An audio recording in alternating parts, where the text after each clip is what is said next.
el entrenamiento requiere mucho de saber cómo te expresas en el sentido de lo que quieres transmitir, ¿no? De parte técnica y parte de sentimiento. Entonces hay que conocerse muy bien, no es llegar un día y decir, esto se hace así porque lo digo yo o porque hay que hacerlo así, ¿no? Hay que saber, y tienes que conocer también cómo reaccionan ellos para poderles dar lo que tú decías antes, de que lleguen y que sigan queriendo un poco más, o sea, que se queden contentos, pero que descubrir que el trabajo les lleva a esa siguiente etapa, el beneficio del trabajo que han hecho el día anterior, ¿no? Que hay una consecuencia de cada ejercicio, de cada trabajo.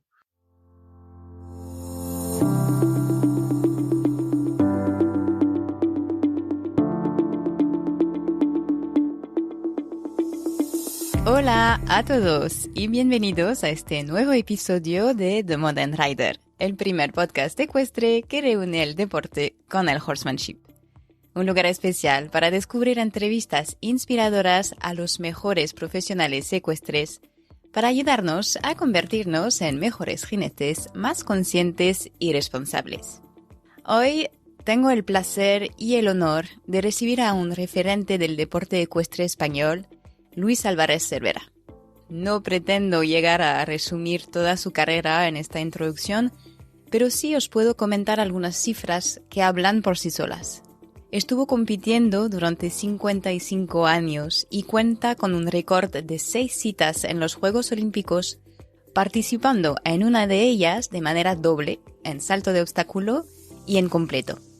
Decir que Luis es un profesional reconocido y respetado internacionalmente es poco, y su palmarés está a la altura de su dedicación hacia el deporte, pero sobre todo hacia los caballos. Porque, como muchos de nosotros, Luis es ante todo un amante equino y ha guiado toda su vida alrededor de ellos como jinete, pero también como entrenador y criador. Con más de 90 Copas de Naciones disputadas y 10 campeonatos de España ganados, actualmente es entrenador de salto oficial de los completistas neozelandeses y de su hijo, Eduardo Álvarez Aznar, número 1 del ranking nacional español. En la actualidad se acerca tanto a jinetes noveles como consagrados, teniendo el foco puesto en la enseñanza, un tema importante de lo cual estuvimos hablando durante esta entrevista. No os voy a mentir, tenía tantas preguntas para él que hubiéramos podido grabar durante por lo menos 3 horas. Y es el motivo por el que este episodio es un poco más largo de que de costumbre. Aunque para mí esta charla ha sido corta de lo interesante que es escucharle. Bueno, no os digo más y os dejo descubrir y disfrutar de esa entrevista rica en enseñanza. Así que, ya sabéis, suban el volumen y poneros cómodos para escuchar esta nueva entrevista apasionante. Buenas tardes, Luis. Muchísimas gracias de verdad de compartir este momento conmigo para este episodio de The Modern Rider. Es un placer, sino un honor de tenerte en este podcast. Y como te comenté justo ahora antes de poner a grabar, hoy no solamente vamos a hablar de tu gran recorrido ecuestre, pero de forma más general de tu visión de la equitación, de tu filosofía y de un poco todo lo que hay detrás de los terrenos de este tiempo con los caballos. Así que muchísimas gracias y bienvenidos en The Modern Rider. Nada, encantado y muchas gracias. Siempre me gusta empezar las entrevistas con una pregunta un poco abierta antes de preguntarte algo un poco más básico como cómo qué te llevó al mundo de los caballos y etcétera. Y a ti te quería preguntar si crees en el talento innato en el deporte y si es el caso, si consideras que uno puede llegar lejos careciendo de él. Bueno, yo creo que todo el mundo tiene talento para algo en la vida y bueno, la cosa es primero hallar cuál es tu talento. Normalmente suele ser a lo que tienes afición, porque yo creo que hay una sinergia ahí que si algo tienes talento, pues cuando lo puedes practicar o te dejan, te descubren pues tus padres o algún amigo que encauzas el talento hacia lo que estás sintiendo, ¿no? Entonces, el talento es una parte importante porque te ayuda a entender más cualquier actividad para la que te quieras dedicar. En el tema del caballo, más que en otras, porque son dos elementos, o sea, está el jinete y el caballo. Entonces, si parte de tu talento es que comprendes de forma innata el movimiento del caballo, las expresiones del caballo, ya hay un sentimiento hacia el caballo que lo vas desarrollando a la vez que vas aprendiendo la técnica. Cuando ya empiezas a montar en una escuela o a Ujú, practicar con el que te enseñe, ¿no? Entonces, yo conozco mucha gente que ha tenido mucho talento, digo, te hablo de hace 40 años, o sea, 50 años, pero que no practicaban. Entonces, ese talento sin la práctica es mm, imposible. Ya lo era entonces, aunque de vez en cuando podían tener un éxito. Hoy, más que nunca, el talento es necesario porque tienes que competir contra mucha gente que son muy talentosos, pero además del talento, le dedican horas de entrenamiento, le dedican horas a depurar su técnica, ujú, a entender a su caballo. Entonces, claro, estás compitiendo contra un nivel que hay unos 70 o 80 top jinetes en el mundo que no solamente tienen talento, sino que es que además dominan la técnica, tienen una afición y una dedicación absoluta hacia el caballo y hacia la competición y hacia el entrenamiento. Y ya no solo hacia el caballo, sino también a ellos mismos están en la forma física que mm, se necesita para poder desarrollar en plenitud todo ese talento, ¿no? ujú. No sé si contesta esto a tu pregunta. Sí, sí, totalmente. Nada, para conocer tu punto de vista y es muy interesante. Y pues ahora te quería preguntar, porque bueno, ya conocemos tu gran recorrido, que eres uno de los mejores, si no el mejor, jinete de toda generaciones confundida de España. Y te quería preguntar qué te llevó al mundo de los caballos en tus principios de pequeño y cómo fueron tus comienzos y cuando te diste cuenta de que ibas a guiar tu vida alrededor del mundo equino. Mm. Bueno, yo recuerdo que mi madre siempre me decía eh, que de pequeño, en casa de mi abuelo en Algeciras, en el jardín de la casa de mi abuelo tenían una cuadra donde había dos vacas y había dos o tres caballos. Que Ujú, de pequeño yo no comía si no me llevaban a la cuadra. Entonces, y tengo fotos que me subían a caballo pues con 1 o 2 años, ¿no? mm, Entonces siempre tuve esa fijación en los caballos. Y luego mi madre montaba, era muy aficionada a los caballos, no competía, pero era muy aficionada. Y mi padre sí llegó a competir, hizo el curso en la Escuela de Equitación Militar, aquí en la Escuela de ujú, Caballería. Y bueno, pues ya había algo de pues, lo que veía en los álbumes, en las fotos de ellos, me llevaban a las competiciones.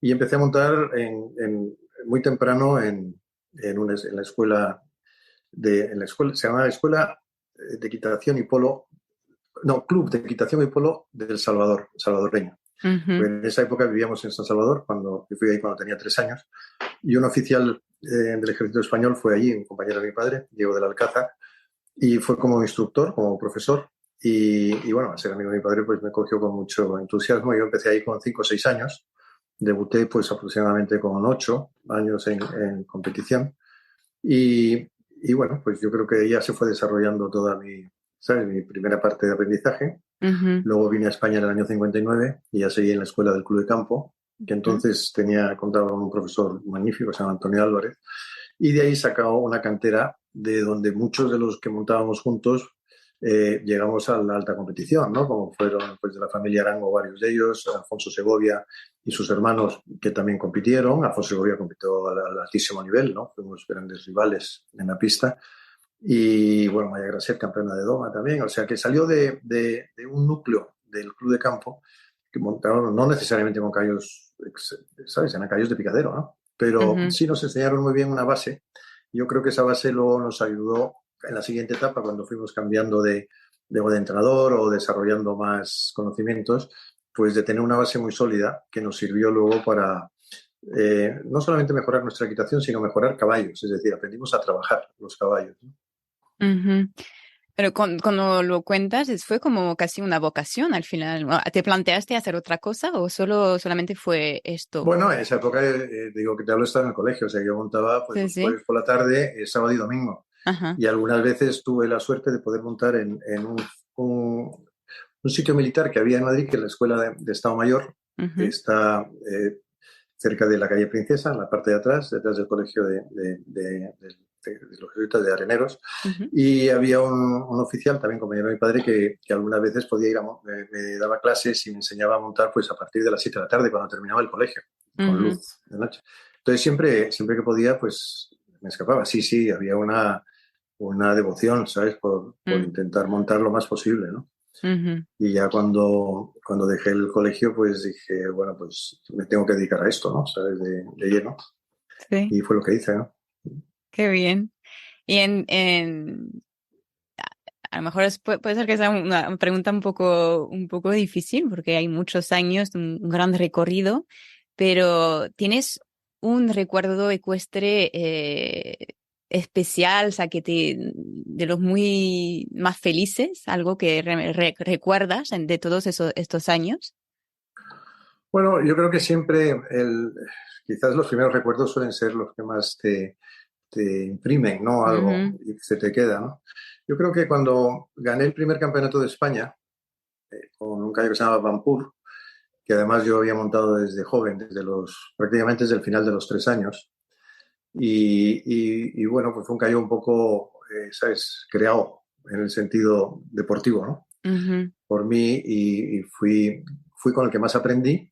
Aprendí que trabajando un caballo puede mejorar mucho, porque el caballo no era un saltador nato, sino que hubo que enseñarle a saltar poco a poco y de repente todo eso se convirtió pues en resultados buenos, ¿no? Me ganó el Campeonato de España absoluto, cuando yo creo que tenía 20 años entonces.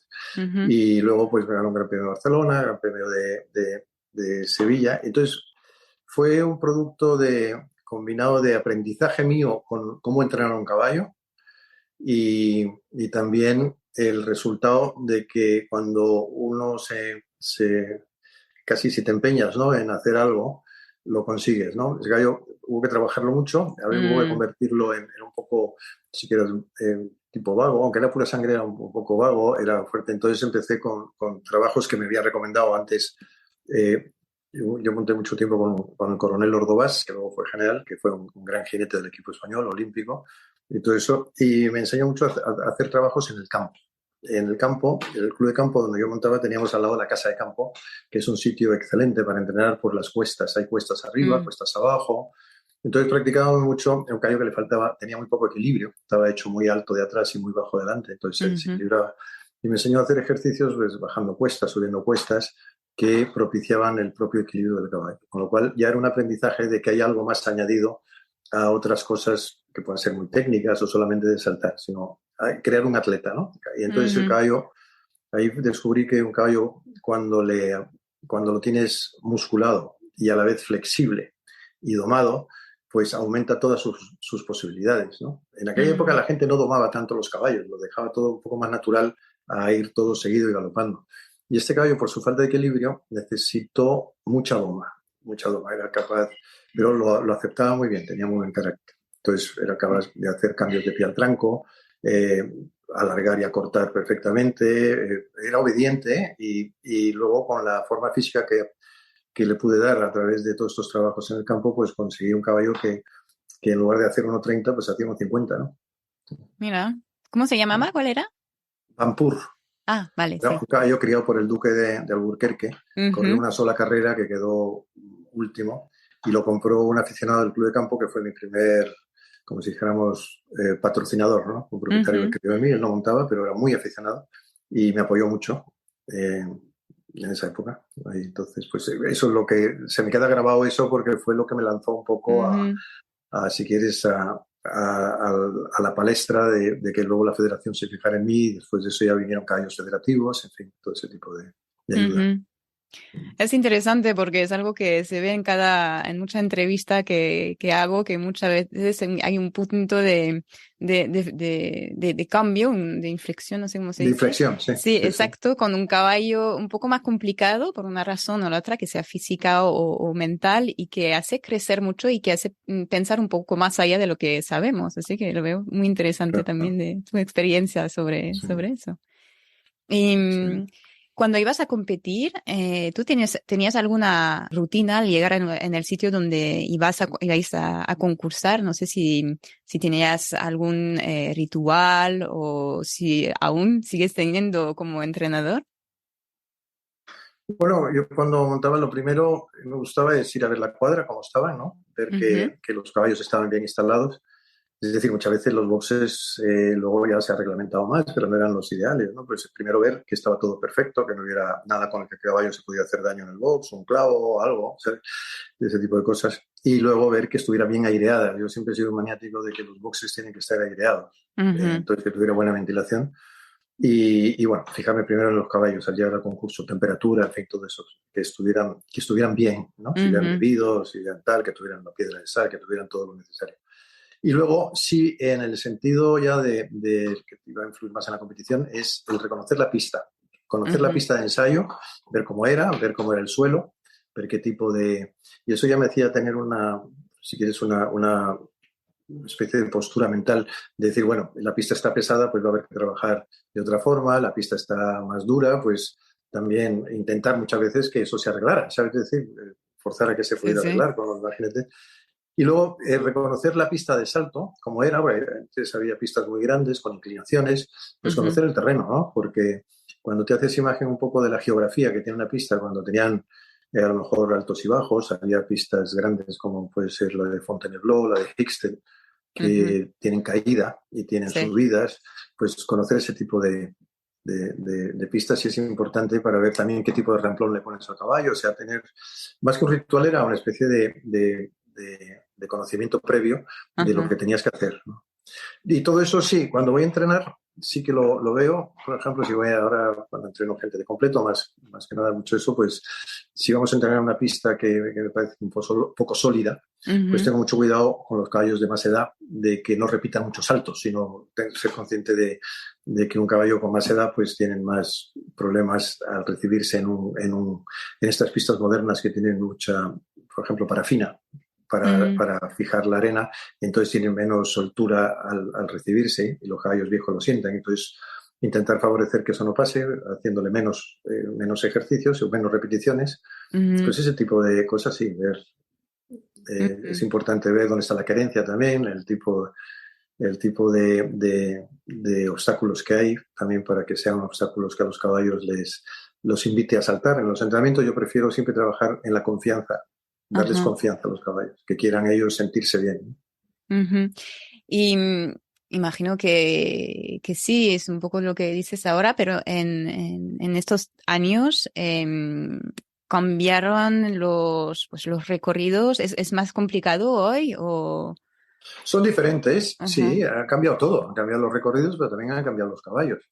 Entonces, los recorridos de los años 70, por ejemplo, pues eran muy masivos. Masivos me refiero que el obstáculo estaba configurado con mucho relleno. Por ejemplo, a lo Ujú, mejor pues tenías un obser, o sea, un fondo, que toda la primera parte eran tablones, o sea, que parecía un muro. En medio había seto, ¿sabes?, de ujú, cipreses.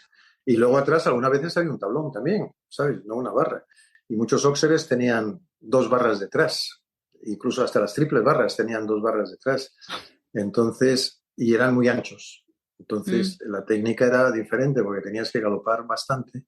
ujú, Tu distancia tenía que estar hecha desde la curva, o sea, 5 o 6 trancos antes ya tener hecha la distancia porque no había forma a lo mejor, de repetir un tranco y contenerlos, porque eran muy anchos, eran óxeres de 2 metros, 2,20, ¿sabes? Pero sin embargo, curiosamente, se da una paradoja que es que esos recorridos había caballos de 7 años que eran capaces de hacerlo, ¿sabes? Decir, y bien, mm, o sea, nosotros en el equipo español en Múnich 72, que era ese tipo de recorrido con obstáculos muy sólidos, muy armados, un caballo de 7 años que estuvo noveno y con muy poca experiencia, ¿no? Valdeluar, con Enrique ujú, Martínez de Vallejo, y el caballo de Alfonso Segovia que estuvo, no, noveno estuvo Alfonso Segovia con Tic Tac y Martínez Vallejo estuvo décimo con Valdeluar. Eran caballos jóvenes, el de Alfonso Segovia tenía 8 años. Hoy en día es impensable. ya. Primero está prohibido, o Sí, lo sea que que iba a un decir, caballo sí, sí. para ir a la alta competición necesita tener 9 años. Ujú, Eh, claro, los recorridos hoy en día demandan más, si quieres, una equitación muy depurada, un entrenamiento muy sofisticado, porque son muchas curvas. Es todo, podríamos decir, yo creo que es un poco antinatural. El caballo cuando mm, galopa en recto y luego se frena, o sea, si lo ves en un prado. No empieza a hacer, si hace círculos los hace al trote, ¿sabes? Así cuando se ponen con la cola para arriba y a rebufar.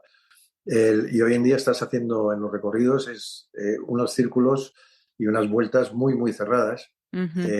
Un salto va en una dirección y el siguiente está en la dirección contraria y un poco más atrás del que has tomado, con lo cual tienes que hacer unos giros. Entonces, para hacerlos bien, los tienes que tener muy, muy flexibles, muy Ujú. musculados y muy domados para que esos cambios de dirección no les afecte, o sea, los tienen que hacer con mucho equilibrio para que no les afecten las articulaciones. Necesitan mucho entrenamiento, o sea, en ese aspecto es menos natural porque necesitas entrenarlos mucho más en el sentido de flexibilidad, doma, control, que lo que había antes. Pero por otro lado, la mayoría de los caballos modernos han cambiado. O Mm. sea, te hablo de los años 70, el porcentaje es difícil calcularlo exacto, pero por ejemplo, en una prueba donde corrían a lo mejor un gran premio 50 caballos, la verdad que buenos había 15. El resto iba Ujú. de comparsa, ¿sabes? Es decir, hay grandes premios que yo recuerdo haber estado tercero con 8 puntos. Hoy en día con 8 puntos estás en la cola de los 70 que han salido en un gran Sí. premio. ¿Eh? Porque era sí que es muy grande, no todos los caballos podían con esas pruebas.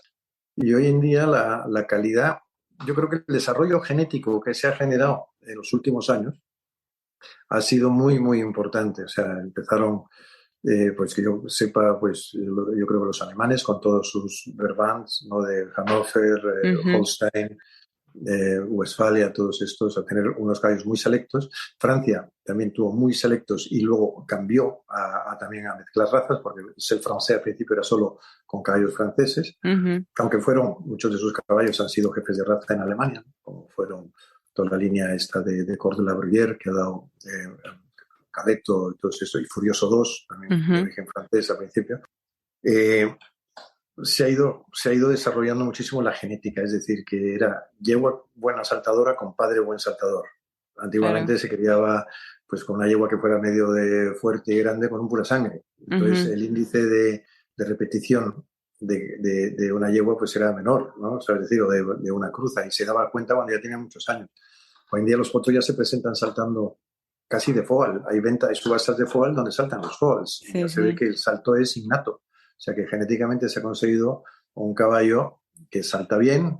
Han eliminado muchas de las taras físicas que podía haber, como son las osteocondriosis. En algunos de los libros no dejan cubrir con sementales que tengan osteocondrosis, Ujú. que puede ser de transmisión genética o navicular, por ejemplo, como en Holanda se eliminó mucho. Entonces, todos esos países, Holanda, Bélgica, Suecia, tienen una cría espectacular, ¿no? Además de los que ya mencioné antes, de Francia Ujú. y Alemania, ¿no? Entonces, claro, eso ha cambiado mucho.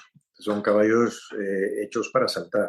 Y luego, lo que ha cambiado también mucho es el nivel de enseñanza. O sea, la mayoría de los jinetes hoy que ves en todos los internacionales grandes, o sea, Copa del Mundo, Global Champion Tour, Olimpiada, Campeonato del Mundo, el patrón de monta es muy parecido. Parece que todos han aprendido en la misma escuela. Entonces, Mm. antes era muy marcado, por ejemplo, decir, los del equipo americano, ya solamente con verles la chaqueta y el corte y la inclinación que llevaban, ya decías americano. Los Es franceses verdad. también, los alemanes tenían una monta muy marcada y la colocación de los caballos también. Era muy, los italianos no digamos, ¿no? Cuando montaban los hermanos Dizeo y Mancinelli. Y hoy en día se ha unificado esos criterios, pero yo creo que para bien, porque ha habido quien ha desarrollado técnicas de enseñanza, pues fantásticas, como pudo ser en Estados Unidos George Morris, en Europa, pues Nelson Pessoa y luego Ujú. Henk Nuren, que son de así los que me vienen más a la cabeza ahora de pronto, pero ellos han ido creando escuela en muchos países, porque han sido también, no solo en Francia, sino en Holanda y en Suecia, que hoy en día están en la cabeza del liderazgo de todos los campeonatos. Ujú. Y entonces yo creo que ese sistema de enseñanza es lo que hoy en día ha hecho generalizar un poco el conocimiento, que incluso jinetes que se pueden decir amateurs, pero porque se dedican a otra cosa, tal, son capaces con esa enseñanza y con ese entrenamiento de dar, bueno, y con buenos caballos, por supuesto, ¿no? De dar buenos resultados en alta competición. En cuanto pues la evolución de la genética y los caballos, para poder llegar a este nivel de competición, ¿tú crees que hoy en día solo se puede realizar con este tipo de caballos o todavía o sea, aparecen unos Japelú o había otro que no recuerdo, un caballo tordo de Estados Unidos también, que venía un poco de la nada y que subió a un nivel Uh, Game, impresionante? game, Game Twist. ¿no? Gem Twist. Puede ser un caballo tordo bastante alto, que sí. Uh-huh. Bueno, no es que no venían de la nada. Yo a Japeluk me acuerdo de verlo con 5 años en un concurso de caballos jóvenes en Po y llamaba la atención, era un espectáculo. De hecho, uno de los jinetes españoles yo le recomendé que lo probara, que era Alejandro sí. Zambrano. Alejandro Zambrano lo probó porque en ese momento vendía, pero el caballo era muy pequeño, medía 1,55. Sí. Y no lo compró porque probándolo en un doble a 10 o 11 metros, el caballo no era capaz de dar 2 trancos, lo pasaba en uno. O sea, que tenía un motor espectacular, Sí. ¿no? Y bueno, Pierre Durand, que era su propietario, pues luego el padre optó por no quererlo vender y quedárselo y lo fue desarrollando y hicieron una pareja, pero ese caballo hoy en día sería igual de bueno que fue entonces. Lo que pasa es que era un cruce que ya había habido alguno que era pura sangre con trotón. Sí. Entonces, de vez en cuando pues sale uno que es excepcional, pero el influjo nervioso que tenía ese caballo, es decir, la calidad que tenía de reacción, era espectacular y era muy limpio y luego muy valiente, ¿no? Y sí, como ese fue la yegua famosa de Winkler, Hala, que ganó los Juegos Olímpicos y un campeonato del mundo, era también ese cruce trotón y eso. Pero lo que sí se ha estandarizado es que hoy en día la mayoría de los caballos son de caballo de salto con yegua de salto. Y si vas, ya hoy en día hay unos parámetros en muchos de los programas de orígenes, de pedigrís, que ves y te pone a la altura que han saltado la madre, a la altura que ha saltado el padre y cuántos productos de esa altura ha dado la madre. Te pone, por cada producto te pone si es de 1,40, 45, 50 o 60, ¿no? Entonces ya por lo menos tienes ahí un índice que sabes que la madre ha saltado unos 60, que el padre ha saltado unos 60 y que varios hermanos de ese potro han saltado unos 60 o 1,40, vamos, pero que vas viendo una secuencia de repetición. Y miran la parte pues física, pero imagino que mental también, porque un caballo de salto tiene que tener, imagino, algunas particulares. O sea, sí, no, el carácter también, o sea, igual que hay taras físicas, ¿no? Como la enfermedad navicular, osteoporosis, todo este tipo de cosas. El caballo que tenga mal carácter, nadie quiere cubrir con él. ¿Sabes? Es decir, se autoelimina, porque la gente quiere caballos con buen carácter, que viajen bien, que, ¿sabes? Que no sean... Hombre, hay algunos que son tan buenos que aunque sean difíciles, alguien les dedica tiempo y los acaba domando, pero no quiere decir que sea el ideal para criar, porque el caballo puede transmitir lo que tiene. Y si tiene mal carácter, pues hay unas posibilidades de que lo transmita, ¿no? Y en todos estos, en la búsqueda del caballo un poco perfecto, digamos, pues me imagino que apuntamos a lo bueno. La verdad que no sé nada o muy poco de cría, pero he oído decir un par de veces, así por veterinarios o, en fin, que a veces podía crear problemas por buscar, por ejemplo, caballos de doma, con caballos con mucho movimiento, pero al final se olvida un poco el dorso y crean otras cosas físicas que pueden afectar al caballo. Bueno, yo en doma no soy muy conocedor, Sí, pero pero me puede pasar imagino en... que siempre si buscas un exceso de movimiento en un lado, pues lo va a pagar en otro. Entonces ya es cuestión de que el que tenga ese caballo sepa lo que tiene que cuidar. Yo, por ejemplo, tengo caballos de carreras, entonces también sé que hay caballos que con 2 años, normalmente corren con 2 años. Hay unos que sí pueden correr con 2 años porque físicamente han madurado muy rápido y se les hace radiografías de las rodillas, radiografías de las cañas, ves que llevan un crecimiento adecuado y pueden entrenar para correr. Y sin embargo hay otros que dices, bueno, pues le vamos a hacer la radiografía y si las rodillas están regular de crecimiento, me refiero, que las epífisis de crecimiento no estén cerradas, pues se paran y se les da más tiempo, les da 6 meses, sueltan otra vez, pero ya han hecho parte del entrenamiento y vuelven otra vez cuando están dispuestos. Yo creo que en el tema del salto se ha conseguido un nivel muy alto. Ten en cuenta que ya hace muchos años que está prohibido absolutamente cualquier antiinflamatorio en un caballo. Entonces tienen que estar muy sanos. Antiguamente estaba permitido una pequeña cantidad de butazolidina, de buta, que era pues como si te tomas, ponte un ibuprofeno para ir a trabajar. ¿Sabes? Es decir, pero lo prohibieron y entonces hoy en día los caballos tienen que estar sanos. tienen que ser sanos 100%. Entonces, en esta parte de la genética ha buscado mucho que los caballos sean sanos. Incluso hay otra parte que ha ayudado mucho ahora, que es que las pistas en general son de una calidad extrema, tanto las pistas de ensayo como las pistas de competición. Ujú. Y de hecho cada vez vemos más caballos que saltan sin herraduras, por ejemplo, en Es competición. verdad que hay todo, o sea, bueno, Peter Fredriksson, Fredrickson, sí, por ejemplo, que, es uno de ellos, y Juliane Payard, hay exacto.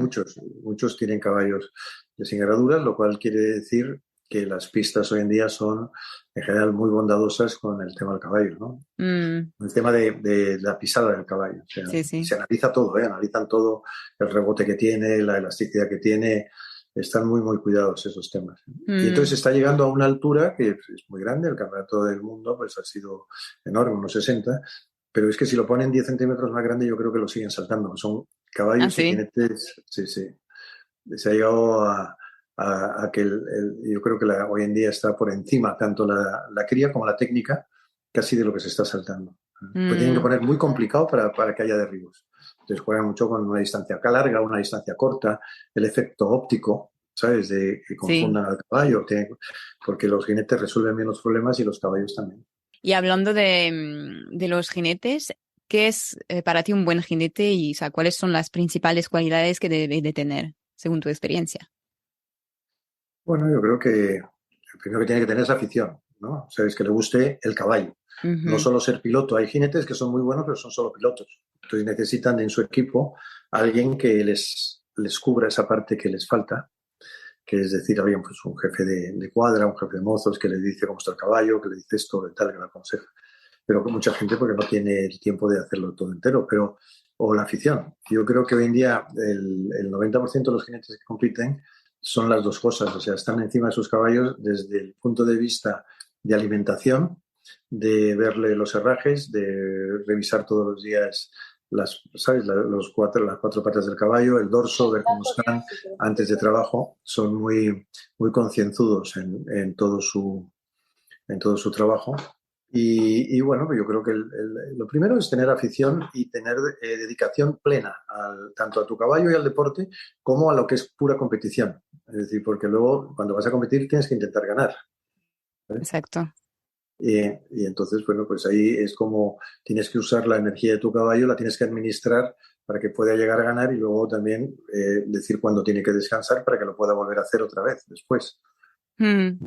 Y aparte de toda esta parte de entrenamiento y bueno, de monta, de lo que es, ¿tú recomiendas algunas otras formación para el jinete? O sea, Bueno, yo creo que hoy en que día pueda la ayudar. mayoría de los jinetes, por ejemplo, están todos entrenados físicamente muy bien. O sea, que van al gimnasio, hacen varios tipos de deporte o varios tipos de gimnasia, ¿no? Y también muchos de ellos, y nosotros hicimos también antes del 80 para ir a Moscú, preparación psicológica, ¿no? Hoy en día casi en Mm, todos los deportes hay mucha preparación psicológica para soportar la presión, la tensión, o por lo menos que no te afecte en el momento clave, ¿no? Ten en cuenta que un concurso de alto nivel, por ejemplo, pues un recorrido dura aproximadamente minuto y medio, ujú. no más, y entonces en minuto y medio tienes que resolver 16 o 17 problemas, que son 17 obstáculos entre un doble y un triple más todos los demás saltos que haya. Tienes un espacio prácticamente de una media de 3 segundos por obstáculo Mm, para ir, para saber lo que tienes que hacer, sí. equilibrar, buscar la distancia, ponerte en postura. O sea, son muchas cosas que si no las tienes practicadas y las tienes que pensar, el tiempo no te deja hacerlas. Entonces Exacto. tienes que practicar todo antes y tenerlo todo pensado para que te salga, para que fluya. Tiene que fluir de ti. Sí, sí, y con el estrés es más complicado. Claro, entonces tienes que estar preparado para eso, tienes que practicarlo y tienes que estar preparado mentalmente para Ujú. dejar fluir. El montar a caballo una parte es técnica, pero otra parte es Muy artística. O mental. sea, es un También. arte porque lo tienes que sentir, entonces tienes que liberar esa parte que se te convierte en sensitiva, que es Ujú, la que te va dando la información si el caballo va equilibrado, si va en las revoluciones, como dijéramos, en la acción, ¿no? ujú. Acción muchas veces o impulsión se puede definir como revoluciones, ¿no? En un coche. Es decir, tú puedes ir en quinta a 50 kilómetros y entonces el coche se va calando. Pues a Ujú. galope puede pasar lo mismo, ¿sabes? Sí, Entonces sí. tienes que buscar la acción adecuada para que el caballo vaya en el equilibrio adecuado, en el tranco, la distancia, el tranco, la longitud de tranco correcta para una calle por ejemplo, que sea larga o tal, el cambiar el paso cuando vas a la ría, luego recoger para el siguiente, que es un doble vertical normalmente, o un vertical. En fin, todo eso, pero que en el recorrido no te da tiempo a pensarlo, lo tienes pensado de antes y luego yo creo que yo soy partidario de dejar que fluya y creer en el instinto, pero es un instinto que ya está entrenado, ¿no? Es verdad lo que dicen de que no contabas los trancos en la Montando pista. no, montando nunca, yo Ah, no. contaba andando, Ah, sí, sí, claro. Pero andando montando sí, no. montando no, porque entonces yo no sé hacer dos cosas a la vez. Sí, sí. ¿Eh? Yo sé que si tomaba una calle, por ejemplo, que contaba yo 7 trancos largos, por ejemplo, ¿no? Sí. Si el salto anterior lo tomaba fuerte, me iba a venir bien. Si lo tomaba por lo que fuera, me venía mal y hacía un salto muy redondo, y dependiendo del caballo, pues podía entonces a lo mejor salirme un poquito de la línea y dar un tranco más. O sea, Sí. pues las distancias son siempre un poco relativas a cómo ataques el salto anterior y con la acción que lo tomes o cómo se emplee el caballo en ese salto. Entonces tú tienes que reaccionar de forma inmediata, ser Ujú. consciente. Porque alguien te dice, ¿qué es mejor aquí? ¿Ir en la distancia directa, cuando es un poco larga o plana, por ejemplo, 6 trancos planos, o dar uno más? Es que todo es relativo, depende de tu caballo, Depende. depende de cómo hayas tomado el salto anterior y cómo lo notes en ese momento al caer. Entonces, Mm. ahí es donde el, el, la diferencia entre un jinete que va sintiendo o el que empieza a contar, porque tú puedes contar 1, 2, 3 y de repente dices, ahí va, que no cae, que no quepo, o que Sí, no. sí. Yo nunca he contado, pero hay muchos jinetes muy buenos que cuentan los trancos al caer. Sí, muchas veces lo que enseñan. Yo competí hasta los 16 años y es como, era como, lo teníamos que hacer. Bueno, está bien para saber cuántos has dado y todo eso, pero yo creo que si estás pensando en contar, se te va Y se parte pierde. del Mm, feeling que tienes que tener es para verdad. que tu caballo de equilibrio y todo esto. Pero bueno, es una idea mía, ¿eh? ¿Sabes? Y ahora como entrenador, porque actualmente me parece que todavía estás entrenando al equipo de completo de Nueva Zelanda.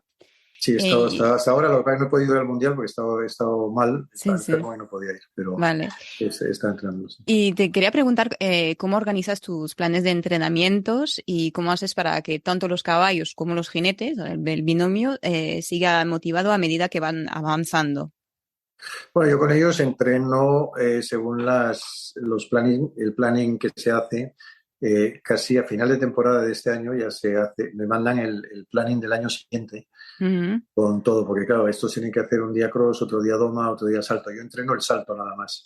Entonces, sobre la planificación de salto, podemos algunas veces, según la flexibilidad y presupuestos que tengan, encajar algunos tipos de entrenamiento con algún jinete que a lo mejor necesite algún día con él solo antes de hacer un entrenamiento de equipo. Y entonces pues me voy a su casa y planeamos un entrenamiento con todos los caballos, con lo cual a mí me ayuda a conocer más al jinete, sobre todo si no lo hay Bien. algunos que no conocía, y conocer a todos sus caballos. Y te digo, pero por ejemplo, muchos de ellos en un solo día te presentan 15 caballos, o sea que entrenan 15 caballos cada jinete, ¿no? Cuando Mm, voy algunas veces. Y cuando ese equipo, pues normalmente hacemos algún tipo de entrenamiento que sea técnico, de cabaletis para darle al caballo un tipo de ejercicio de que cojan una buena redondez en el salto y una propiocepción, o sea, de unas distancias, por ejemplo, un doblecito corto, un caripartir, todo esto, como calentamiento para luego aplicarlo en un recorrido, ¿no? Entonces, es más práctico eso que... Y también con los de completo les hago mucho trabajo con ellos el calentamiento en el liso, o sea, en el plano. mm, Porque el gallo de completo, el día que va a competir en el salto, ha hecho 2 días antes una doma que es durísima. Es casi lo que más les cansa muscularmente sí. al caballo. Y al día siguiente hacen un cross, que también han ido a todo lo que dan, sobre todo los de Nueva Zelanda van muy rápido, siempre están casi por dentro, casi siempre dentro del tiempo, o 2 segundos fuera, algo así. Y entonces esos caballos, pues claro, están más cansados que otros. Entonces, desarrollamos una especie de pautas de trabajo para que el caballo esté caliente, esté flexible, esté redondo, sin estar cansado. Entonces son trabajos más en el ISO de que se olviden de que están montando para un juez de doma, que tienen que montar para ellos, sentir cómo está el caballo, y son movimientos laterales, movimientos de incurvación, de alargar y acortar, y que el caballo esté flexible y lo suficientemente caliente para empezar a saltar sin haberle fatigado la musculatura, porque a lo mejor Mm, como digo yo, solo tienes 3 cartuchos para quemar y no los vas a quemar en el ensayo, tienes que dejarle para la pista. Entonces eso ha funcionado bien y eso también lo he adaptado a cuando entreno a un jinete de salto, porque he visto que ha servido muy bien para todos esos ejercicios más repetitivos, pero de incurvación, de flexibilidad, para que los caballos estén perfectamente, bueno, sometido no me gusta la palabra, pero que sumisos al jinete sin sufrir absolutamente, que estén flexibles para poder hacer el alargar y acortar y cuando un caballo alarga normalmente aumenta el galope, le aumenta el latido del corazón y también sí, muchas veces le dispara la adrenalina. Entonces, si uno trabaja en falso, es decir, por debajo de ese nivel de que haya descarga de adrenalina, el día que vas al concurso, la adrenalina se dispara sola con la campana del esto. Entonces, el caballo no está acostumbrado a recibir órdenes cuando está excitado. Entonces, yo creo que hay que hacer unos trabajos donde en el mismo ejercicio el caballo llegue a ese nivel de pequeño estrés que le pueda producir el ir a una velocidad un poco fuerte, a unas revoluciones amplias y que pueda entonces seguir obedeciendo a las órdenes del jinete de acortar, alargar, flexibilizar y hacer los giros bien. Cambiar de pie, por ejemplo. Hay muchos caballos cuando se ponen nerviosos se quedan duros del dorso y no cambian, ¿no? Pues todo eso practicarlo. Sí, de verdad, el completo es una disciplina muy compleja y requiere una capacidad de adaptación inmensa, que sea tanto para el jinete que para el caballo.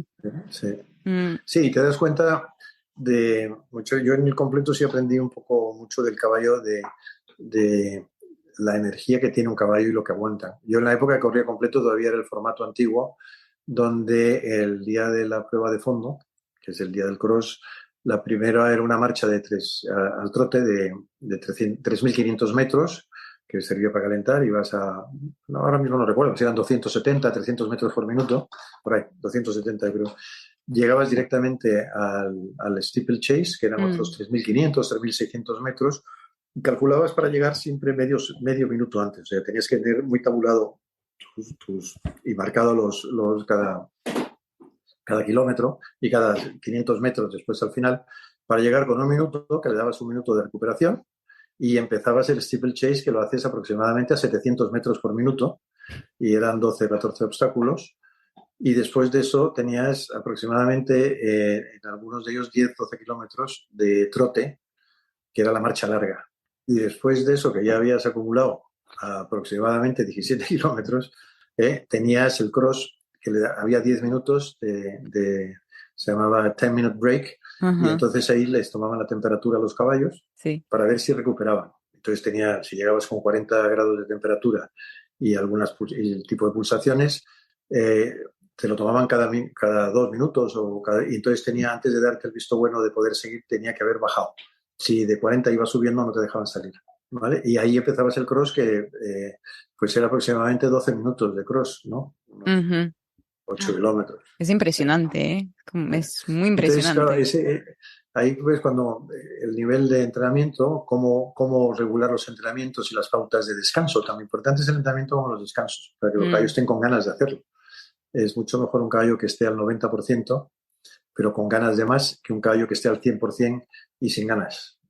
Es Que verdad. esté quemado. Sí, que no son máquinas tampoco. Claro, exacto. Entonces ahí sí, como tú en el cross lo vas notando cómo está, un caballo que tú lo cansas se convierte en algo peligroso para ti mismo, ¿sabes? Porque cuando están cansados no tienen reflejos al recibir se tropiezan o te vas de cabeza en un salto de estos al vacío. Entonces ahí eres muy consciente de los límites a los que tienes que llevar y cómo lo tienes que entrenar al caballo.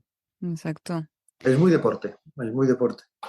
Sí, sí, sí, sí, lo ves y creo que es una disciplina donde, bueno, en ninguna, pero especialmente con el completo, que no hay lugar para las mentiras. Es como lo tienes que tener el caballo como tú mismo, muy medido. Muy Como que, puesto, sí, todo. Y el jinete tiene que estar físicamente muy puesto, ¿eh? Yo también. lo veo cómo trabajan y como yo me acuerdo que también cuando montaba, pues normalmente tenía que ir a correr todos los días para estar en forma. Tienes que estar en la misma forma que está tu caballo. Tú no puedes luego, porque te canses a mitad de recorrido, empezar a que tu cuerpo no sigue el movimiento y te caes para atrás o vas cansado y vas rígido. Sí, Tienes sí. que estar puesto. Hombre, tiene que estar puesto solo para caminar el recorrido. El recorrido tienes 2 días para caminarlo y a lo mejor lo caminas 4 veces o 3 veces, ¿eh? y son 7 kilómetros y tienes que ir midiendo, entonces tienes que estar puesto. Hoy en día el jinete de salto yo veo que están muy puestos. Si ves la figura del También. 90%, son todos flacos, vientre plano, están metidos, hacen, como te dije antes, hacen gimnasia, hacen Ujú. todo tipo de preparación física y mental para estar en forma. Sí, sí, se Muy ve cada vez diferente más. a los años 70, 80, donde había todavía gente muy, ¿sabes? Sí, Gruesa, que tenemos hoy en día cada vez más herramientas y para ayudar también. Ujú, la verdad. Y pues hablando un poco de esta evolución del antes de hoy, quería conocer tus observaciones sobre la evolución del deporte ecuestre de forma general y si consideras que es fácil para los jinetes adaptarse a los cambios aportados por la federación Bueno, cuando hablas de federación, ¿a qué federación te refieres? ¿Nacional, internacional? internacional. La FEI, Mm, dices, ¿no? Sí. Bueno, es que, a ver, lo que ha ido cambiando es el deporte. mm, ¿Eh? Y yo creo que la FEI lo que ha hecho es ir por detrás regulando a las nuevas tendencias que ha habido. Las nuevas tendencias, una yo la conocí bien porque formé parte de los primeros en organizar lo que fue la World Cup, la Copa del Mundo. La creó el Club de Jinetes. Lo que pasa que luego se dio la llevanza a un señor que se llama Max Amann, que era periodista de la FEI, mm, y él al final negoció con la FEI y la pasó a que fuera una competición FEI.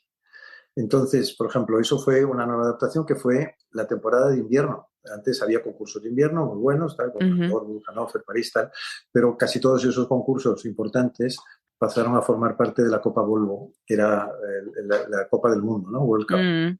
de invierno. Entonces llegó la alta competición a los picaderos cubiertos, a indoor o palacios de deportes y tal.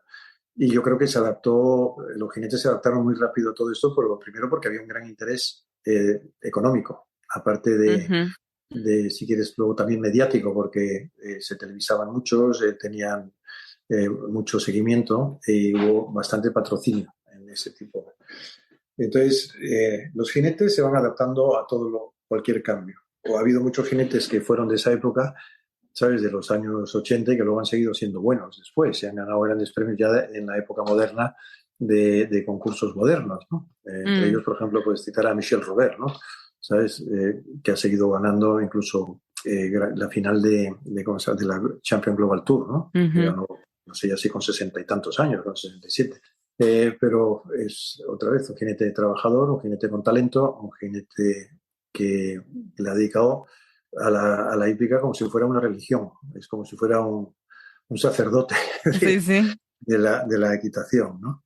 sí. Entonces, y también instructor, porque enseña a mucha gente a montar. Entonces, yo creo que la gente se ha ido adaptando a todo esto. Hoy en día la federación, pues, lo que hace es legislar, eh, cobrar impuestos también a los Mm, concursos, ujú, muchos, y vigila mucho, porque quizás en exceso muchas veces tiene demasiado personal vigilando, que si los protectores, que si esto la gente no es como se cree muchos de estos tramposos. Yo creo que la gente cuida mucho sus caballos, el jinete vive de los caballos y a un caballo en esa altura no se le puede hacer nada que pueda cambiar su naturaleza, porque en esa altura y con la repetición que hay hoy en día, o son buenos o no hay nada que les pueda hacer cambiar, ¿no? Yo creo que eso, mm, pero bueno, es cuidar la imagen, que eso está muy bien. Y, y yo creo que en la parte técnica es lo que más se ha cambiado, es decir, que la mayoría de los jinetes, todos han necesitado un cambio y han buscado ayuda. Es decir, que antes montábamos todos, casi, aunque tuviéramos instructores de jóvenes, luego cuando ibas a competir, ibas por tu cuenta. Hoy en día va todo el mundo con un coach o con un entrenador o con mm, un manager. Entonces, de una forma o de otra, pues uno le puede ayudar en la técnica, otro le puede ayudar en el aspecto mental y otro en la parte global de management, ¿no? De manejo de todo el tema. mm. Se ha vuelto muy profesional y más complejo, ¿no? En ese sentido. Pero yo creo que para bien, porque eso hoy en día el porcentaje muy alto en un gran premio o en un campeonato del mundo donde hay 70 caballos, es que ves 50 espectaculares, o sea que hay una mayoría que lo hace muy bien, ¿no? Es verdad. Y también como cuando lo vemos, o sea, el salto, el completo, pero el salto es bastante popular y es un espectáculo. Más, más veces en las gradas, más personas, más público que a veces en Doma o en otras disciplinas. Hablando pues del salto y bueno, y del completo, pero a lo mejor un poco más del salto, porque vemos que comparado a otros países, como, bueno, yo pienso en Francia, por ejemplo, porque es la experiencia que tuve y recuerdo de joven que era como una disciplina muy popular, ¿no?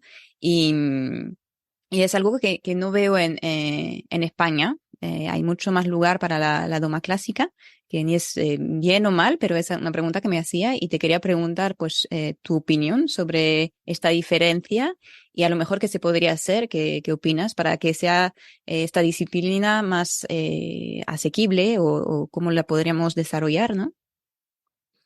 Tú te refieres a espectadores, ¿no?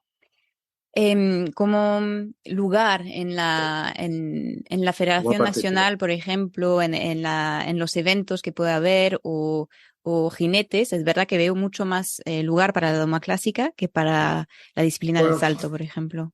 por ejemplo, en salto hay concursos que no cabe un alma, como es el concurso de Madrid de Champion Sí, Global sí. Tour, se llena porque, primero, como tiene muchos medios, pues hay muchos premios, eso también el Ujú, premio a la gente le hace un poco de morbo, pero luego hacen un montaje en el Club de Campo espectacular, hay mucho servicio para el público y los niños en cuanto a todo lo que hay de acceso, ¿no? De accesorio, que mm, pueden ser pues, los sitios de golosinas, los sitios de hamburguesas, todo eso está muy bien.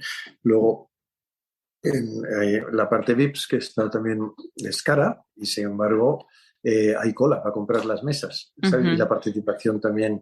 Han creado una marca que la gente paga muchísimo por competir, y se llena. O sea, y se llena de público a partir de cierta hora. El Club de Campo, los días de Champion Global Tour, está lleno. Hay otros concursos como el de Gijón, que la apuesta tira mucho.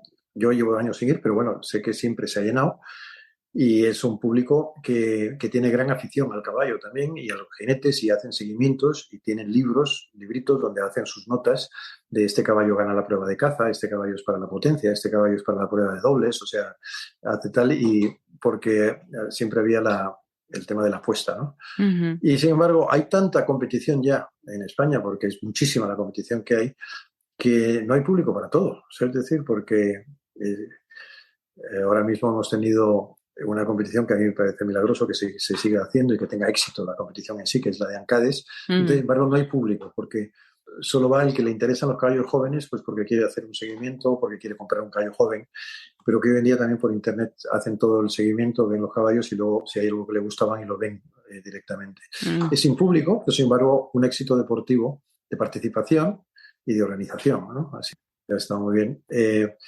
En Doma, yo creo que, por ejemplo, es algo que no había en España. La Doma era muy deficitaria, pero después del éxito del equipo español, yo creo que empezó, o sea, empezó el culmen cuando se ganó una medalla en los Juegos del 2002 en Jerez y la escuela de Jerez hizo muchísimo mm. por la Doma.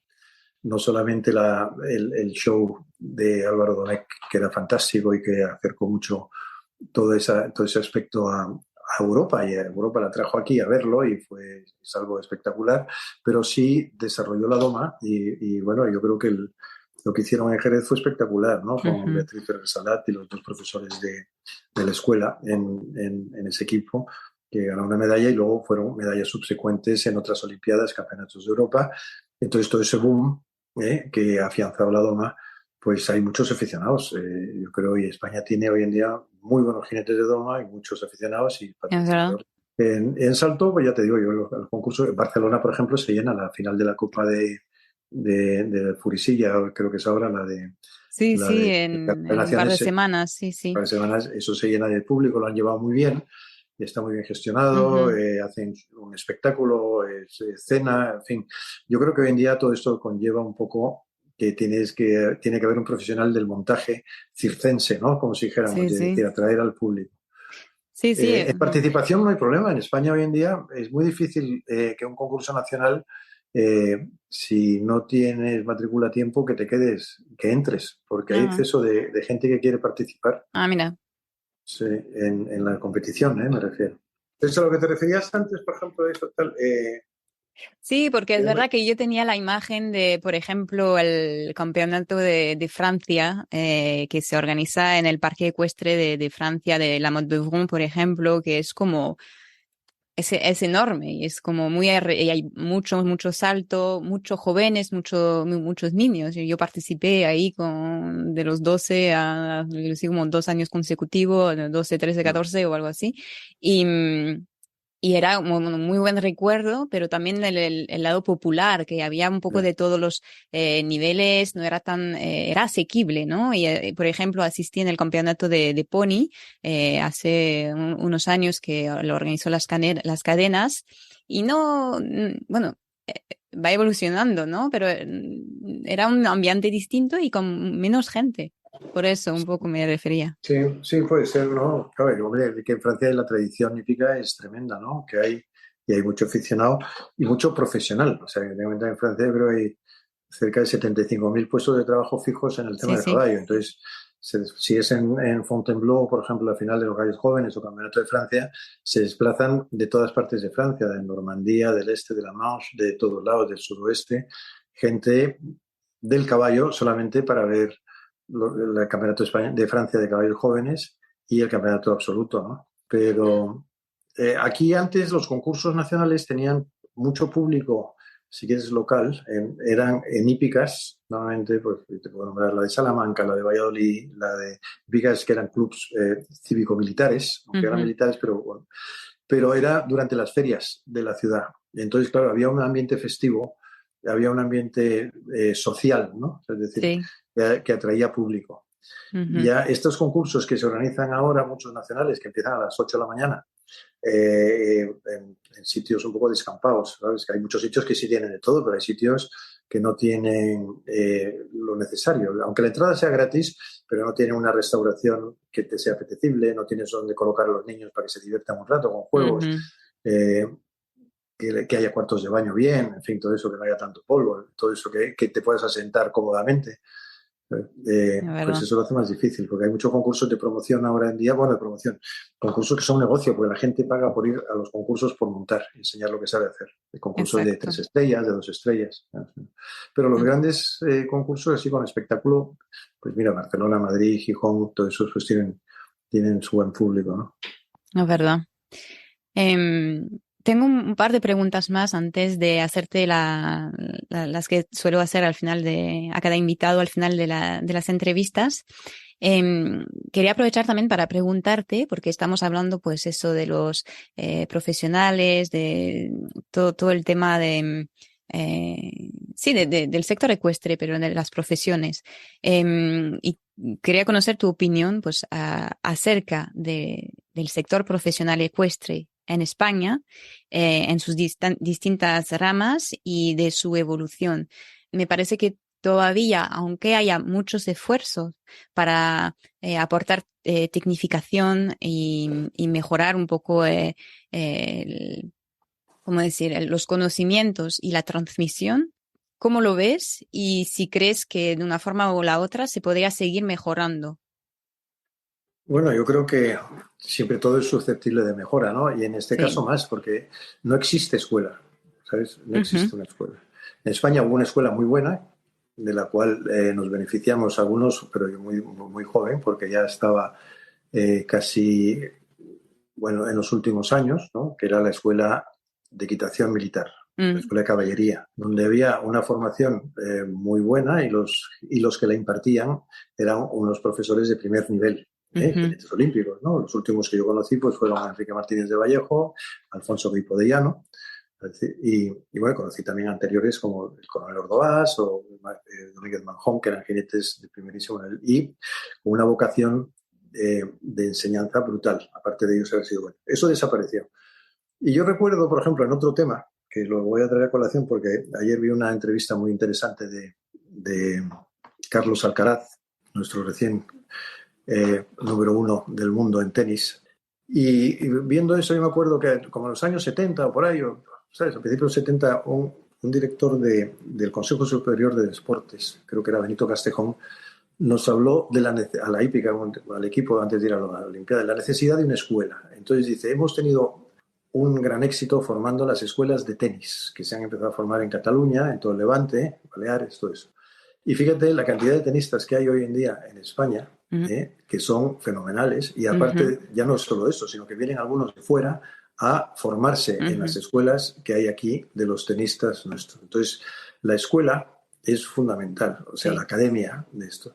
En hípica no existe. Existen muchos profesionales que dan clases, que hablan con los jinetes, que comercian y tal, pero un sitio como una escuela, como puede haber, pues ha habido en Francia, el Saumur, y hay unos cursos de reciclaje y tal, lo ha habido en Alemania, en Barendorf, que tienen editado quizás uno de los manuales de equitación más exhaustivos y más fáciles de leer de todas las disciplinas. Es muy, muy importante el catálogo, el manual de equitación que hicieron los alemanes. Yo lo uso mucho para refrescar. Entonces, aquí falta eso, falta una escuela, pero de nivel. O sea, es decir, donde el que va a dar las clases tenga un nivel de conocimiento y un nivel de práctica, porque uno no puede enseñar lo que no sabe. Es imposible, porque estás hablando de unas sensaciones que nunca has podido tener, ¿no? Es decir, en cualquier cosa. O sea, tú puedes darle a un chico mucha confianza porque le hablas y lo relajas y tal y cual. Pero de ahí a que eso sea técnico o didáctico, no lo va a ser. Entonces, estamos mucho en ese sentido de gente que sabe vender la moto muy bien, sabes de que les hablan, los animan y tal y cual, pero llegan a nivel... La verdad es que, por ejemplo, aquí tenemos muchos que participan hasta 1,45 m, 1,50 m ya menos, y a 1,60 m nos quedamos con 4 o 5. Que hay algunos muy, muy buenos, que lo único que necesitan es el apoyo de propietarios que luego tengan esos caballos. Claro. Entonces, estos sí, cuando enseñan muy bien, porque están enseñando lo que ellos están practicando en ese momento. O sea, que están, ¿sabes? Lo que pasa es que como están compitiendo, no le pueden dedicar tanto tiempo a la enseñanza. Le cogen a los 2 o 3 mejores alumnos que tengan y los llevan con ellos a los concursos, con lo cual los van llevando, pero y están dispersos por todo el territorio nacional. No hay un sitio donde se concentre. Ahora en salto, pues te digo, yo creo que hay 5 o 6 jinetes en España de un nivel altísimo, que en cuanto tocan un caballo que tiene la capacidad de saltar el 1,60 m, pues ahí están, ¿no? Sin problema alguno, lo hacen bien. Hoy en día el completo se ha ido un poquito atrás, porque también falta un centro donde se pueda entrenar. Es muy difícil entrenar al completo si no tienes el campo adecuado, porque hay que hacer muchos galopes, hace falta unas pistas de galope donde los caballos puedan hacer entrenamientos de 3 kilómetros o con un poquito cuesta arriba, en fin. Y entonces está todo muy disperso y se ve los resultados. Sin embargo, hay jinetes buenos que yo creo que serían muy, muy aprovechables si se pudiera encauzar en las 3 disciplinas, o sea, entrenadores de doma de primer nivel, que eso sí los hay en España, pero tienes que adaptarlo al completo, porque claro, el caballo de completo no te admite la capacidad de trabajo que tenga un caballo de doma, solamente para doma, porque tiene que hacer otra disciplina, antes o después, que es el cross y el salto, ¿no? Yo creo que falta una escuela, exacto. Falta una escuela, una academia, un centro de titulación donde se enseñe de verdad bien, como podía ser pues la escuela de equitación cuando había aquí, pues hasta los años finales de los 60 o principios de los 70, que ya se fue diluyendo esto. Sí, ¿verdad? Como un punto de referencia, porque lo que dices es que se puede asistir a como oportunidades de unos clinics, por ejemplo, que me parece que tú también sueles hacer algunas muy buenas, lo que me han dicho. Pero serán como más... sí, pero son toques. Es que claro, exacto. No es como una formación continua y... En un clinic de 2 días, por ejemplo, si un alumno se te queda de 10 conceptos que des, se queda con 2, es mucho, porque es toda base de repetición. Yo me he dado cuenta que muchos de los alumnos que he tenido últimamente, que he entrenado, incluso de los de Nueva Zelanda, que están en los 2 primeros puestos del ranking mundial, algunos de ellos han venido aquí a estar 10 días conmigo, por ejemplo, con 5 caballos en su casa, y es cuando de verdad hemos establecido, ¿sabes?, un contacto de pautas de trabajo, el tema de expresarnos también, porque claro, el entrenamiento requiere mucho de saber cómo cómo te expresas en el sentido de lo que quieres transmitir, ¿no? De parte técnica y parte de sentimiento. Entonces hay que conocerse muy bien, no es llegar un día y decir, esto se hace así, porque lo digo yo o porque hay que hacerlo así, ¿no? Ujú. Hay que, ¿sabes? Y tienes que conocer también cómo reaccionan ellos para poderles dar lo que tú decías antes, de que lleguen y que sigan queriendo un poco más, o sea, que se queden contentos, pero que descubrir que el trabajo les lleva a esa siguiente etapa, el beneficio del trabajo que han hecho el día anterior, ¿no? Que hay una consecuencia de cada ejercicio, de cada trabajo. Sí, yo creo que eso está falta. Los clinics Sí, ayudan, por sí. supuesto, a dar unas pinceladas, pero para que un alumno por ejemplo, de alumnos que puedan tener 16, 17, 18 años, lo bueno sería un clinic prácticamente cada 2 semanas, es decir, de 3 días. Sí, sí. O ya mantenerse pues como cualquier otra cosa, que es que el entrenamiento tiene que ser casi a diario. Sí, sí. Pues ya sabemos lo que hay que hacer. Vamos a crear una escuela, un punto de referencia. Es lo que a mí me da la- ¿cómo decir? Sí. Es lo que sentí también, porque he pasado el técnico deportivo en Madrid y es verdad que todavía podemos sentir que está en pleno desarrollo, que no... Yo lo hice también, yo hice Así.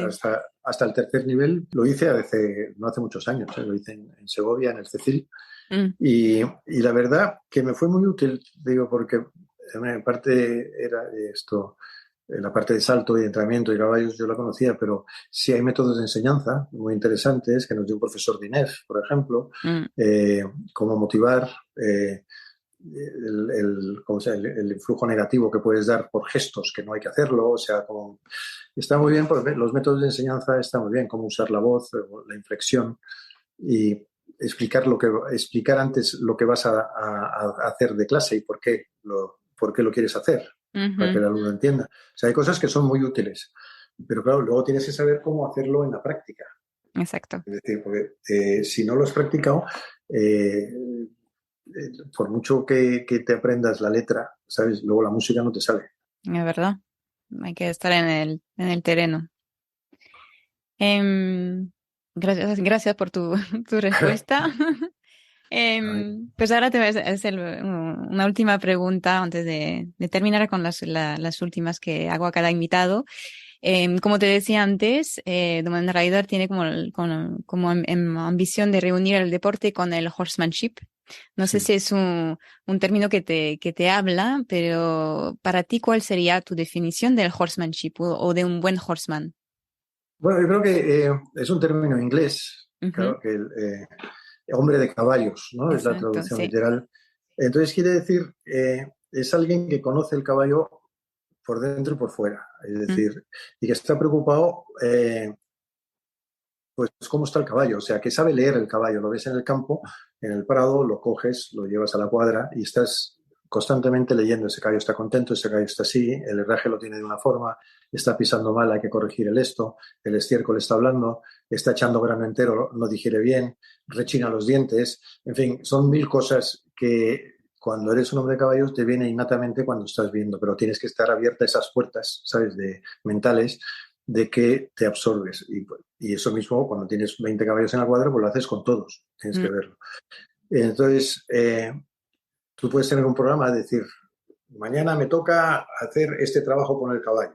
Tú vas por la mañana y lo ves, que el caballo se ha dejado un poquito de pienso, que el caballo tiene las orejas un poco gachas, el ojo tristón, pues tienes que decir, este caballo no está bien, vamos a tomar la temperatura, ver por qué no ha comido, ver esto, y cambias el trabajo. Dice, pues hoy que pasé de la mano, por ejemplo, ¿no? Hasta que averigües qué tiene.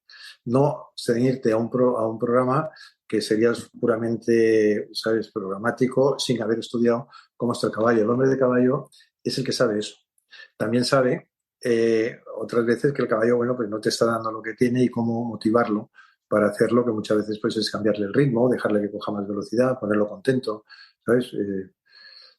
Es entender el caballo, es estar en simbiosis con ello, ¿no? Porque al final, aunque yo eso he aprendido mucho más casi, bueno, yo siempre me dediqué mucho a estar con el caballo, ¿no? O sea, y observarlos en la cuadra y verlos y mirarlos, pero entrenando mucho más porque tienes que tener la parte que tú no sientes porque no me suben los caballos. mm. Entonces tengo que desde abajo intentar sentir lo que el caballo en ese momento está transmitiendo al jinete.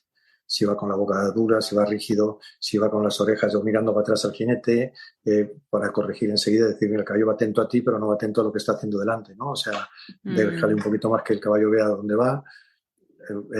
Tengo que estar leyendo constantemente jinete y caballo. Entonces se te desarrolla ese sentido de inmediatamente ir a... Muchas veces es demasiado porque vas directamente al defecto. Entonces la gente te dice, bueno, pues dime lo que hago bien, no me digas solo lo que hago mal. Es verdad. Pero bueno, el ojo se te va siempre a lo que es el error. Sí. Pero el hombre del horsemanship pues, está en todo eso que involucra lo que va a hacer necesario para que el caballo esté en perfecto estado y conocer a tu caballo, ¿no? Conocerlo bien. Y volvemos un poco a lo que decías antes de la parte un poco de feeling, que es esta sensibilidad que se desarrolla también con el tiempo pasado con Claro. el caballo, que creo que ellos nos ayudan también a desarrollarla, Por por lo que la supuesto. tienen. Sí. Estupendo, me gustó mucho.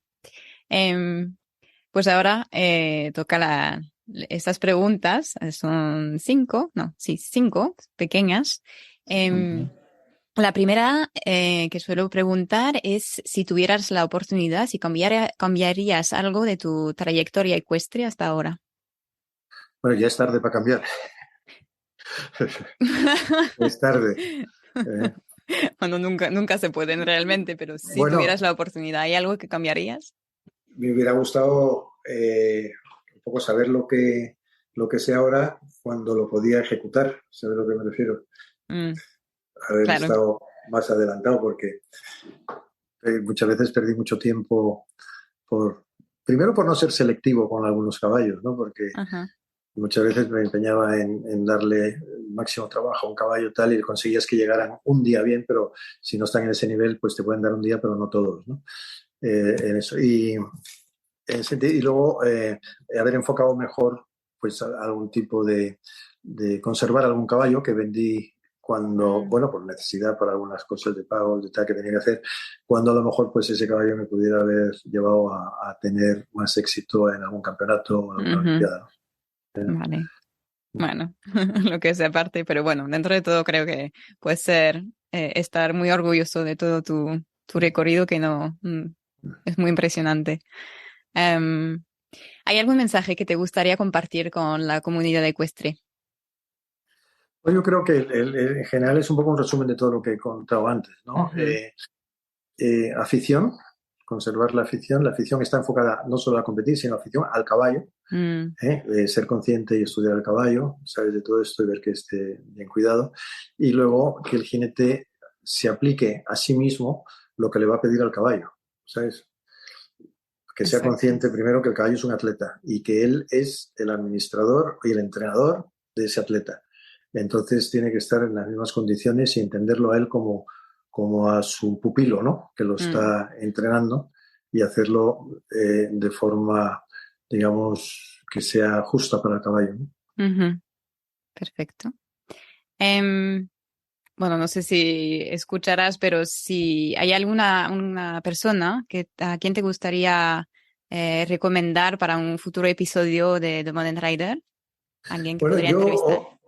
oí a alguno en algún podcast se llama, ¿no? Porque yo no estoy muy Sí, puesto en sí. esto.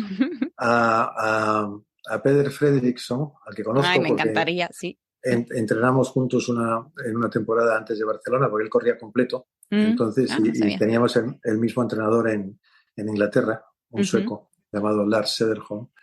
Y el año pasado, hace 2 años, vi en algún podcast una entrevista de él que era muy interesante. Es un hombre muy interesante, no solo por el éxito que tiene a caballo y todo eso, sino que ha sabido buscar y cómo llegar, conservar esos caballos para la prueba máxima, ¿no? Que son las Olimpiadas y Campeonato del Mundo. Mm. Yo creo que es un gran referente y es muy interesante cómo se expresa. Es verdad, yo o sea, lo descubrí, bueno, durante una parte de su recorrido en las Olimpiadas y Sí, también en una entrevista que hacen unas compañeras francesas, de hecho, que lo hicieron en inglés, pero que me gustaría mucho y creo que si luego sí. lo traducirlo en español sería muy Y interesante. luego, por supuesto, por ejemplo, sería muy interesante Nelson Pessoa. Ay, Nelson sí, Pessoa, aunque ya tenga su edad, su una mente referencia. es joven y su mente está todavía... Le preguntas por recorridos de los años 80 y se acuerda exactamente lo que hizo, cómo fue, tal. tiene una afición que es que todavía lo vive todo y sigue entrenando. Entrena al equipo australiano, que fue medalla de completo, entrena la parte del salto, fue medalla en Tokio, y sí, una parte muy activa, y es súper interesante escucharle sus reflexiones sobre el caballo. Y ha sido uno de los grandes artífices del cambio de la equitación en Europa. Entrenando en Francia, en Suecia, en Inglaterra, ha entrenado mucho, sí. Pues ojalá algún día tengo la suerte de poder sentarme con ellos e entrevistarlos, porque sí, sería muy interesante. ¿Hay algún libro o recursos que te gustaría recomendar? Sí, he leído últimamente uno que me ha gustado mucho porque mezcla las dos cosas que hemos hablado antes, la sensibilidad y la técnica, ¿no? Y hace referencia a muchos jinetes. Este libro se llama Equilibre. Y luego sí, libro. Me suena. Es de Eric Loradur. Y es muy, muy bueno de leer. Tiene unas imágenes de fotos magníficas. Y la verdad que demuestra una sensibilidad entre despierta, ¿no? La sensibilidad, la parte esa entre técnica y sensibilidad, ¿sabes? Y la parte artística. Está muy bien, yo lo recomiendo. Estupendo. Sí, lo que creo, yo lo he leído en francés, pero no sé si estará en castellano. Pero vale la pena. Lo pondré en las notas del episodio y veré si está traducido, y si no en francés, bueno, para los que pueden, y si no, bueno, intentaré leérmelo yo y hacer un pequeño resumen. Está muy bien, sí. Última pregunta. No sé si, bueno, habrás visto, pero nos gusta mucho la música en Modern Rider, y he creado una pequeña playlist en Spotify, en la plataforma, y pues pregunto cada vez a los invitados si quieren añadir una canción que les genera, que sea liada a un recuerdo ecuestre, algo que les motive, que te gustaría añadir. Bueno, hay una que me gusta mucho porque la letra es muy buena, pero la melodía también, y relajante. Entonces, algunas veces pues la pongo, que es de Charles Chaplin, que se llama Smile. Vale. Hay otro Smile, pero la Smile de Charles Chaplin es muy buena. Genial. Pues ahí piano, pero hay una versión del hermano de Jackson, ¿sabes? Uno de los Jackson 5, que la canta espectacular. Eso sí, está muy bien. Vale, pues una de las dos, la que esté disponible, o sea, de lo que lo canta, pues lo pondré. Estupendo. Perfecto, muchísimas gracias. Fue un placer. Es la primera vez, de hecho, que dejo que fluya. Muchísimas gracias por tu tiempo. Se podría grabar 10.000 así, porque en realidad tenía más preguntas, pero bueno, tuve que cortarme un poco porque hay tantos temas que se podría tratar alrededor del caballo, pero por lo menos creo que ya hemos podido hablar de toda esta filosofía y de tu amor por los caballos, que por mi parte lo he sentido mucho y es lo que me gusta transmitir también a través de este podcast. Así que muchísimas gracias por tu tiempo. Muchas gracias a ti por divulgar, ¿sabes? Lo que piensa los jinetes, sí. Sí, creo que es importante porque muchas veces, he entrevistado a Beatriz Férez Ararat, entrevisté a otros jinetes de competición, y muchas veces cuando les entrevistan o se entrevistan, habláis mucho pues de qué ha pasado en la pista, del recorrido, de esta experiencia, ¿no? Pero a veces lo que me gusta buscar es un poco toda esta parte alrededor, ¿no? Así que muchísimas gracias. Encantado. Muchas gracias a ti. Y nada, esperamos verte en más clinics y más, para seguir aprendiendo de ti, que eres una gran referencia. Muchas gracias. Encantado. Igualmente. Chao. Y así se termina nuestro episodio de hoy. Para acceder a la biografía de Luis, descubrir sus servicios y saber más sobre la organización de sus clinics, podéis hacerlo a través de su página web en luisalvarezcebra.com y conocer todas sus actualidades en las redes sociales. Como siempre, tenéis toda la info y enlaces mencionados en el podcast asequibles en las notas del episodio. Espero que os haya gustado y, como siempre, no dudéis en dejar una nota, un comentario o compartirlo con vuestro entorno. Es la mejor manera de hacérmelo saber, dar visibilidad al podcast y, sobre todo, al gran trabajo de nuestros invitados. Gracias otra vez por compartir vuestro tiempo con nosotros. Y nos escuchamos dentro de 2 semanas para descubrir una nueva entrevista apasionante.